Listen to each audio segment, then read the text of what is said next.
রাতের বেলা এইসব প্রাণী বের হয়, নবী সাল্লাল্লাহু আলাইহি ওয়াসাল্লাম বলেছেন, অতএব আপনাদের বাচ্চা যারা আছে এদেরকে সন্ধ্যাবেলায় বাইরে ছেড়ে দিবেন না। এখন কিন্তু প্রচুর ঘটনা ঘটছে, প্রচুর জিনঘটিত ঘটনা ঘটছে, জাদুটোনা করা হচ্ছে, বানটোনা করা হচ্ছে না?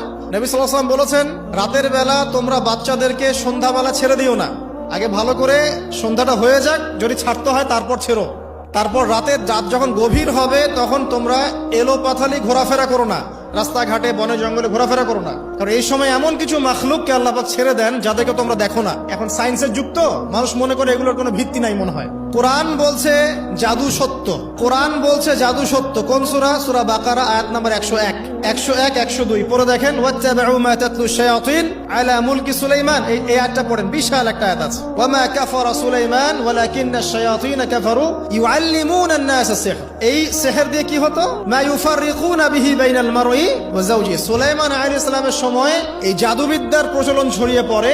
এই জাদু মানুষ শিখে কি করছিল? নারী পুরুষের মাঝখানে, স্বামী স্ত্রীর মাঝখানে বিভেদ সৃষ্টি করছে।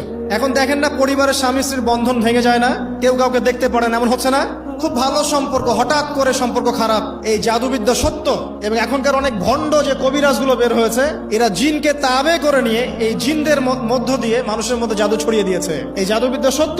এর ফলশ্রুতিতে বহু পরিবার ধ্বংস হয়ে যাচ্ছে, দৃশ্য অদৃশ্যের অনেক ক্ষতি আছে। এগুলো এখনকার সায়েন্স বিশ্বাস করে না। আর সায়েন্স বিশ্বাস করে না বলে যে আমরা বিশ্বাস করবো না এমনটাও নয়। এখন বিজ্ঞান যেটা প্রমাণ করতে পারে নাই, এটা কি বিজ্ঞানের ব্যর্থতা না ইসলামের ব্যর্থতা? আল্লাহ রব্বুল আলামিন এবং তার রাসূল যা বলেছেন সেটাই চূড়ান্ত সত্য।